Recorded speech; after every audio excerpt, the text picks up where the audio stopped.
हम आप लोगों के माध्यम से पूछना चाहते हैं, कहना चाहते हैं, क्या किशनगंज में पुल बनाने के लिए 1700 करोड़ रुपया था? भागलपुर में पुल बनाने के लिए 1700 करोड़ रुपया था। हमारे चुनाव क्षेत्र में सैफगंज में पैसा 8 करोड़ था, लेकिन सब बना और धंस गया। इसके लिए पैसा था, जो एस्टीमेट घोटाला चल रहा है उसके लिए था। आज गंगा का पानी तर्पण के रूप में गया में लाने के लिए 4,500 करोड़ रुपया था, और नवादा में पहुंचाने के लिए और सब मिला के 6,000 करोड़ रुपया था। लेकिन बाबा दशरथ का दशरथ नगर बनाने के लिए उनके पास पैसा नहीं है, भारत सरकार पैसा नहीं देती है। तो कहने का मेरा मतलब है कि बिहार सरकार दशरथ बाबा के प्रति अनिच्छुक है। हेलो दोस्तों, नमस्कार। आप देख रहे हैं BRK अनमोल लाइव। मैं वीरेंद्र कुमार मांझी। अभी यहाँ बोधगया महाबोधि संस्कृति केंद्र में एक महासम्मेलन है।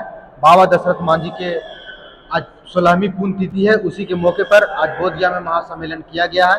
क्या कहेंगे यहाँ उपस्थित माननीय जीतन राम मांझी जी भी हैं और हम सेकुलर पार्टी के राष्ट्रीय अध्यक्ष डॉक्टर संतोष कुमार सुमन जी भी हैं। तो आप लोग के मिलवाते हैं जीतन राम मांझी जी से और डॉक्टर संतोष कुमार सुमन जी। क्या करते हैं आज बाबा दशरथ, जिनको पर्वत पुरुष की संज्ञा दी गई है, उनकी 16वीं वर्षगांठ पुण्यतिथि है।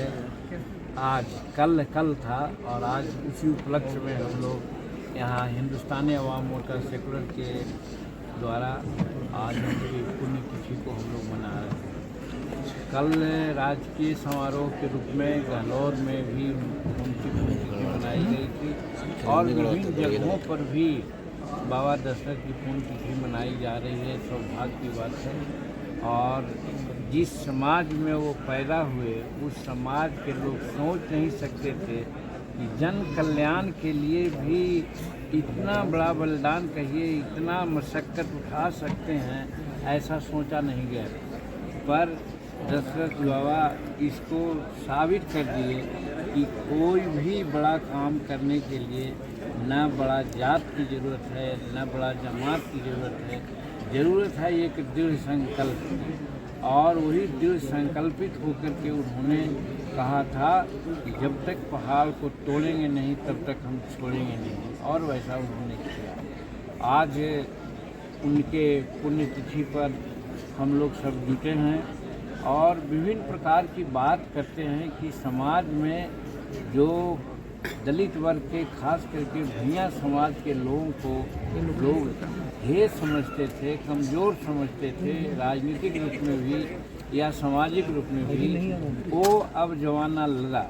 खास करके दशरथ बाबा से प्रेरणा लेकर के सब लोग संकल्पित हो रहे हैं, राजनीतिक रूप में भी एक होने की बात कर रहे हैं। और यहाँ पर हिंदुस्तानी अवाम मोर्चा सेकुलर के तरफ से ये बातें आज हो रही है, उनका जो हम लोग पुण्यतिथि मना रहे हैं। और हिंदुस्तानी अवाम मोर्चा सेकुलर का विचार है कि दुनिया में दो ही जात है, अमीर और गरीब। इसीलिए आप देख रहे होंगे इस सभागार में सभी तरह के लोग हैं और सब संकल्पित होकर के राजनीतिक लाभ प्राप्त करना चाहते हैं।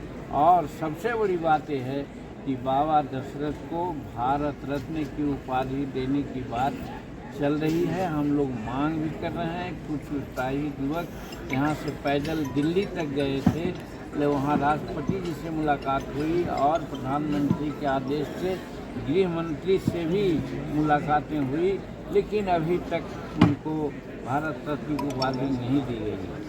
एक बात। दूसरी बात यह है, कल हम गहलोर में बोले थे क्योंकि 17 तारीख उनकी पुण्यतिथि है, और पुण्यतिथि के अवसर पर औपचारिकताएँ राजकीय समारोह के रूप में हो जाती है, लेकिन जो बेसिक काम है उसमें कहीं न कहीं शिथिलता बरती गई है। जैसे उनका वास स्थान को दशरथ नगर नाम दिया गया है, तो दशरथ नगर नाम दिया गया है, तो नगर का क्या स्वरूप होना चाहिए, इसका भी तो कम से कम ध्यान रखना चाहिए। इसीलिए हम कल कहा था कि हमने जब मुख्यमंत्री के रूप में काम किया था तो लगभग 125 मकान वहाँ पर इस रूप में बनाने की बात किया था जो सचमुच में नगर के रूप में हो।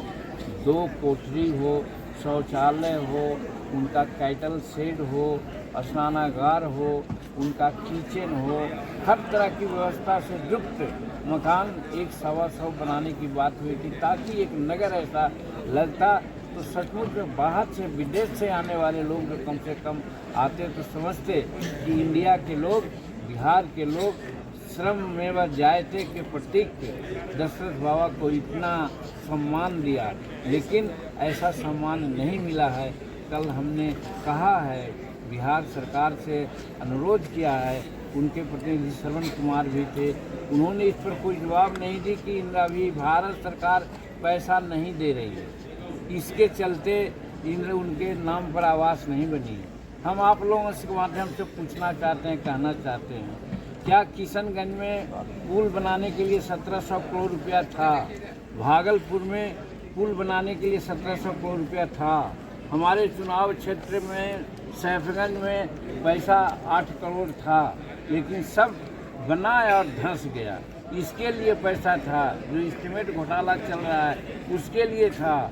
आज गंगा का पानी तर्पण के रूप में गया में लाने के लिए 4,500 करोड़ रुपया था, और नवादा में पहुंचाने के लिए और सब मिला के 6,000 करोड़ रुपया था, लेकिन बाबा दशरथ का दशरथ नगर बनाने के लिए उनके पास पैसा नहीं है, भारत सरकार पैसा नहीं देती है। तो कहने का मेरा मतलब है कि बिहार सरकार दशरथ बाबा के प्रति अनिच्छुक है, और पहले दिखला दिया था कि हमने इनके लिए काम किया।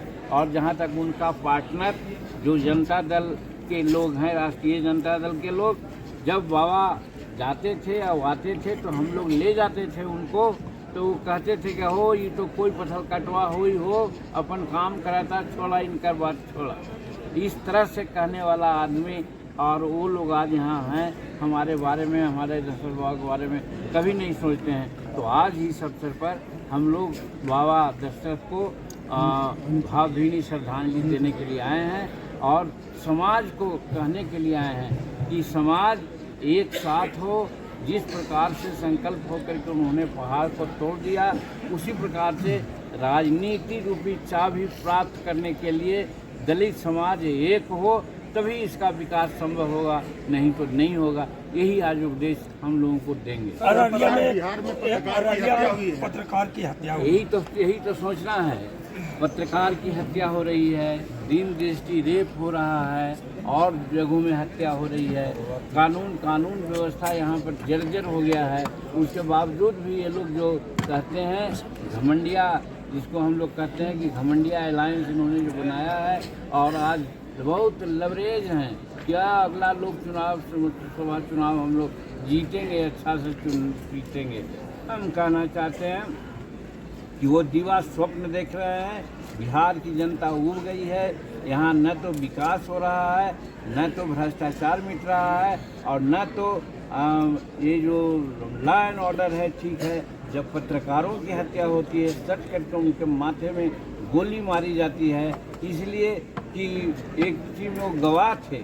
आज तो कोई भी गरीब आदमी का केस, खास करके शेड्यूल कास्ट एट्रोसिटी एक्ट में जो केसेज होता है, उसमें गवाह के अभाव में केस हमारा सब खत्म हो जाता है, नहीं भी होता है, फेल हो जाता है। और आज जब ये इंस्टांस हुआ कि पत्रकार जब साहस कर करके जो दिया गवाह, तो उसको लोग हत्या कर दिया, तो फिर शेड्यूल कास्ट एट्रोसिटी एक्ट का जो गवाह होगा वो कैसे गवाह देगा?